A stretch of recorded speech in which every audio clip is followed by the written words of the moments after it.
हाथ का करोगे क्या, जिससे दो काम तो होते नहीं है। গত 24 এপ্রিল মৃত্যু হয় ভারতের জনপ্রিয় কন্টেন্ট ক্রিয়েটর মিশা আগারওয়ালের। পরের দিন অর্থাৎ 25 এপ্রিল তার মৃত্যুর খবর প্রকাশ্যে আনে বাবা মা, কিন্তু তখন জানানো হয়নি ঠিক কি কারণে তার মৃত্যু হয়েছিল।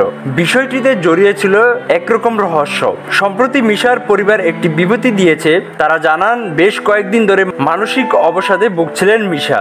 সোশ্যাল মিডিয়ায় তার ফলোয়ার নাকি বেশ কমতে শুরু করেছিল। ইনস্টাগ্রামে 1 মিলিয়ন ফলোয়ার্সের আশায় ছিলেন তিনি, কিন্তু তা পরিপূর্ণ হচ্ছিল না। আর তা নিয়েই অবসাদে চলে যান মিশা। সামাজিক মাধ্যমে মিশার জনপ্রিয়তা নেহাত কম নয়। ইনস্টাগ্রামে তার ফলোয়ার প্রায় 3.5 লাখের উপরে। সেখানে যে ভিডিওগুলো তিনি পোস্ট করতেন তার অধিকাংশই ছিল ফানি কন্টেন্ট, আর এতে মিশার জনপ্রিয়তাও বাড়ছিল। জন্মদিনের 2 দিন আগে কন্টেন্ট ক্রিয়েটরের রহস্যজনক মৃত্যু, নিজ বাসায় অভিনেতার ঝুলন্ত মরদেহ উদ্ধার। মিশার বাবা মা জানিয়েছেন এভাবে হঠাৎ তার ফলোয়ার কমে যাচ্ছিল, সে বিষয়ে অবগত ছিলেন না তারা।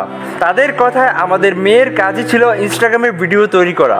ফলোয়ার সংখ্যা 1 মিলিয়ন হওয়ার জন্য অপেক্ষা করছিল মেয়ে, কিন্তু আচমকা ফলোয়ার বাড়ার চেয়ে কমে যাচ্ছিল, যে কারণে এক পর্যায়ে সে চুপচাপ হয়ে যায়। এই নিয়ে কান্নাকাটিও করে একদিন। কাঁদতে কাঁদতে মিশা বলছিল, আমার ফলোয়ার কমে যাচ্ছে, এবার কি তাহলে আমার ক্যারিয়ার শেষ হয়ে যাবে? প্রসঙ্গত 24 বছর বয়সী এমন আত্মঘাতী সিদ্ধান্ত নিলেন মিশা আগারওয়াল। তার মৃত্যুর দিনটিও এপ্রিল মাসের 24 তারিখ এবং 26 এপ্রিল ছিল মিশার জন্মদিন, কিন্তু তার 2 দিন আগে জীবনের পথ চলা থেমে গেল এই তরুণ প্রতিভার। স্বাধীনতা টিভি বাংলা, বিনোদন ডেস্ক।